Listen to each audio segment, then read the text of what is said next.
իրականում ձեր աշխատանքը գնահատում եմ բավականին լավ, որովհետև հաշվի առնելով այն ռեժիմը, որով դուք աշխատել եք, ընդհանուր առմամբ առաջնային ճանապարհներին եւ երկրորդային ճանապարհներին մենք գրեթե խնդիր չենք ունեցել, կարելի ասել,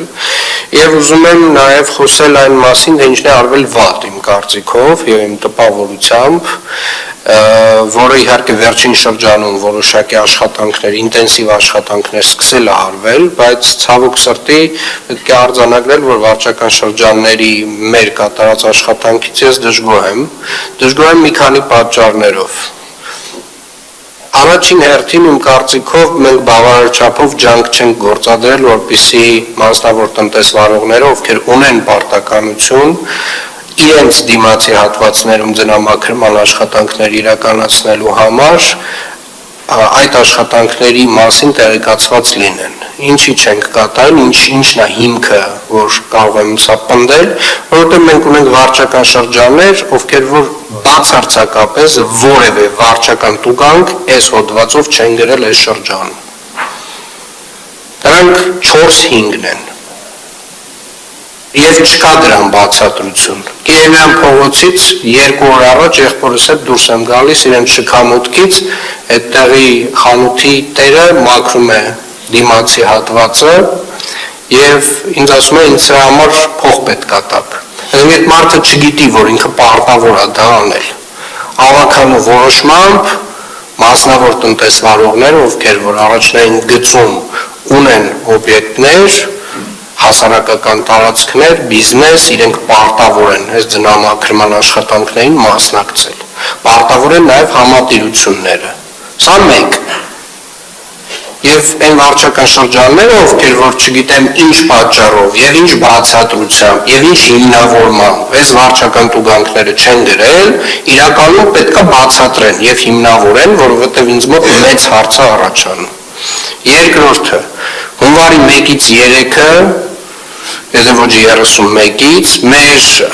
վարչական շրջանային հատուկ մի 2 տարի առաջ քննարկեցինք, հատուկ աշխատակիցներ առանձնացրեցինք, որպեսզի վարչական շրջանները ունենան գործիք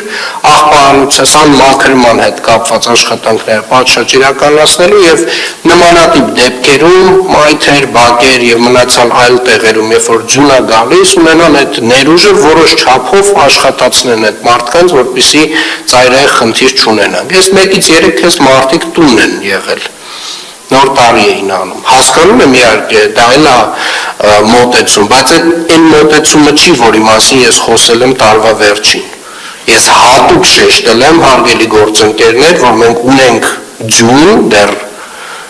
դեկտեմբերի վերջին եմ խոսել դրա մասին, եւ պետք է աշխատել 24/7 ռեժիմով, ինչպես աշխատել է ԵԱՍՄ հիմնարկը։ Սա 2 եւ 3 հարգելի գործընկերներ, դուք ունեք մոտավորապես հարագումարով 300 աշխատակիցներ, ովքեր որ պետք է զբաղված լինեն տարատեսակ վարչական խախտումներ արձանագրելով, եւ այդ արձանագրությունների թվերը, երբ որ ես հանում եմ, ձեր 300 աշխատակիցների, համեմատում եմ օրինակ նույն հասարակական կարգի կամ քաղաքաշինության եւ հողի վերահսկողության աշխատակիցների քանակը, այսինքն մարդ վարչական իրավախախտման արձանագրություն խայտառակ թվեր են դուրս գալիս։ Ուղղակի խայտառակ թվեր են դուրս գալիս։ Եվ ես հասկանում եմ, որ այդտեղ ունենք լուրջ փոփոխությունների կարիք, որը շուտով կքննարկենք անպայմանորեն։ Այսինքն մոտավորապես, չգիտեմ ինչ ասեմ, տենց անհամադրելի քանակ է, էլի։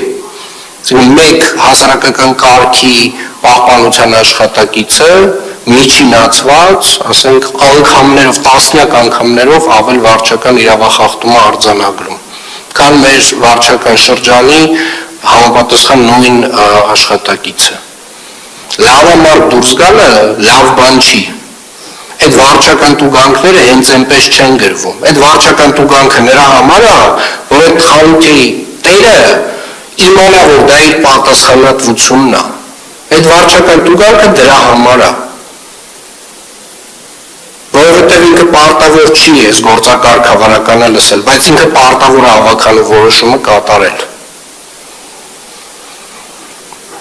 Պարոն Կարոյան, ինձ թվում է մենք տեխնիկայի հավելյալ կարիք այնուամենայնիվ ունենալու ենք, խնդրում եմ մի հատ գույքագրել վերջնական ինչ քանակի ինչ ծավալի տեխնիկա է մեզ պետք, ունիվերսալ տեխնիկա հավելյալ, որը որ կսպասարկի մեր վարչական բոլոր շրջանները նմանատիպ դեպքերում, բայց նաև կիրականացնի սանմաքրման աշխատանքներ։